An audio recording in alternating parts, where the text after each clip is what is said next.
You're watching CBS5 This Morning, winner of 2 regional Emmy Awards for excellence in news. We start with breaking news overnight. Israel is warning hundreds of thousands of people to evacuate the capital of Iran. It follows a similar message from President Donald Trump last night. We're taking a live look now at Tel Aviv, where hundreds of thousands of people were impacted by missiles from Iran over the weekend. The intensifying conflict between Iran and Israel caused President Trump to leave the G7 summit early and return to the White House. And we're taking a live look at the White House now as all eyes remain on D.C. this morning. This comes as Israel's government has asked the U.S. for more help. In recent years, the U.S. has maintained a policy of not intervening in the Middle East unless one of its bases or soldiers is struck. This morning, we'll continue our coverage on this story as we receive more information. Welcome to CBS 5 This Morning. Happy Tuesday. I'm Steph Stoiko.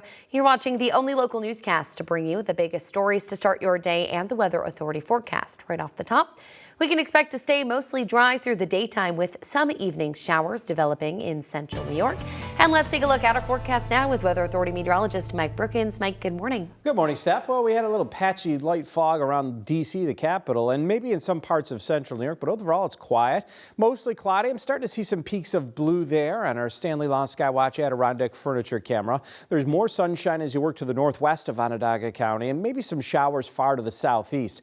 Yesterday, we had temperatures cooler to the south because of the rain showers. Cortland southbound, 66 there, 63 in Binghamton. We were at 76, but you see Buffalo near 80 degrees, Watertown as well, and Glens Falls. Today's temperatures will be warm, more humid weather as well. We're above average with 65 right now, a little bit more cooler, comfortable as you work to the south, southeast. You see the upper 50s to low 60s, but they also have a little bit of wet weather. Generally, we're dry in central New York. There's live triple Doppler sponsored by Falso Service Experts, Eastern Otsego County, Southern Otsego County, some sprinkles.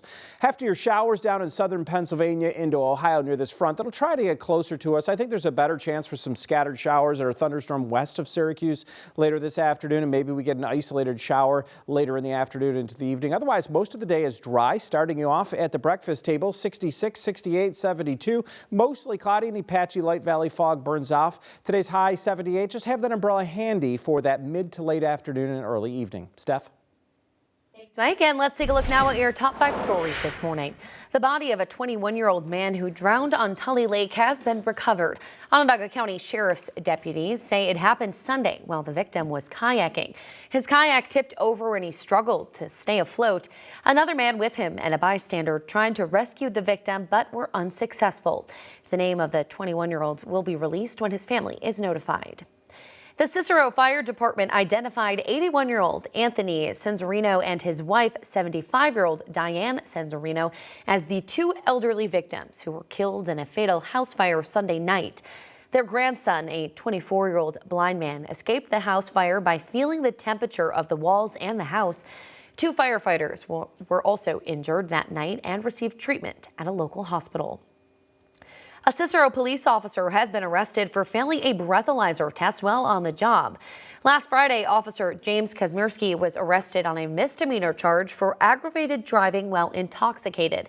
That morning, the Cicero Police Department contacted state police with an initial report citing that another officer observed Officer Kazmierski being intoxicated while on the job. State police said he attempted to respond to a call in a patrol vehicle but was stopped in the parking lot. He then failed the breathalyzer test. That showed Kazmierski had a blood alcohol content nearly 3 times the legal limit. He was released on an appearance ticket following his arrest.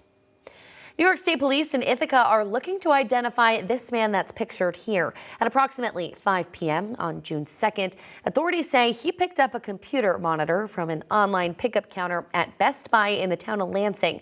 The monitor was not for him, and he was last seen getting into a light green Toyota Prius. Anyone with information is asked to contact New York State Police. A wallaby is on the loose in the town of Oswego. Grace and Glory Animals and Education Zoo announced that Mac escaped on Sunday evening. She was last seen near Tug Hill Road and Ontario Orchards. G&G says Mac is shy but very special to their team. If you see Mac or have any information on her whereabouts, call G&G Animals at 315-326-1434. And now to the latest in Central New York schools. Today, Central Square and Jordan Elbridge Central School Districts have a revote on their budgets. CBS5's Hannah Devaney is live in Central Square with the details. Hannah, good morning. Good morning. Central Square voters will have a say on the new proposal after the original one got rejected in May. The new budget features a smaller tax increase. In Jordan Elbridge, the original proposal was $39 million. The one residents can vote on today is $126,000 less. The original 1.5% tax levy increase is now only 0.85%. One of the issues surrounding the original ballot was confusion around Superintendent James Froyo's retirement benefits. I think a lot of people got confused about the information that they had for the superintendent and that, which was already in his contract and stuff. It's just the way it was first, put out that I think confused a lot of people. I thought that he was getting all this extra money. Jordan Elbridge voters can vote today from 7 a.m. to 9 p.m. and Central Square voters can vote today from 10 a.m. to 8 p.m. If the revised school budget fails, they will have to go into a contingency plan, which means the district would have to make over $2 million in cuts. In Central Square, I'm Hannah Devaney. Hannah, thank you. Now turning to the latest this morning, early voting is underway in the city of Syracuse's Democratic mayoral primary. That includes Deputy Mayor Sharon Owens, Common Council Leader Pat Hogan, and Council Member Joel Majoke. The winner of this race will get a big head start in November's election based on voter registration in the city. CBS 5's Dale Ostrander tells us more. It's a three-way race for the Democratic nomination in Syracuse. Sharon Owens, Joel Majoke, and Pat Hogan are each running with different visions for the city. What do you want to see out of the next mayor of Syracuse? I want to see someone who's concerned with the well-being of our neighborhoods.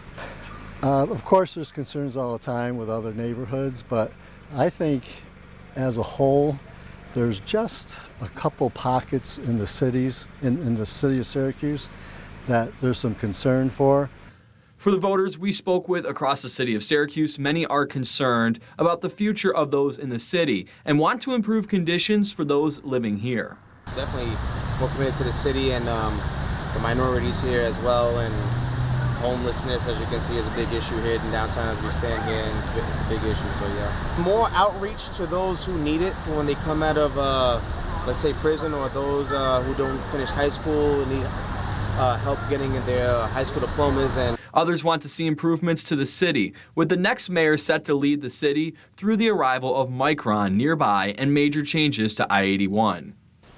The potholes are bad, but it's the maintenance on them. We're hauling trucks with trailers and you're hauling them down and up the roads, and it's a rough ride. It's bumpy, it's bouncy, it's hard to maintain everything on the road. It's honestly, it's a safe concern in my opinion. But I'd like to see a continuation of the support and just kind of a constancy of the faith that was in the previous administration carry on to the new administration.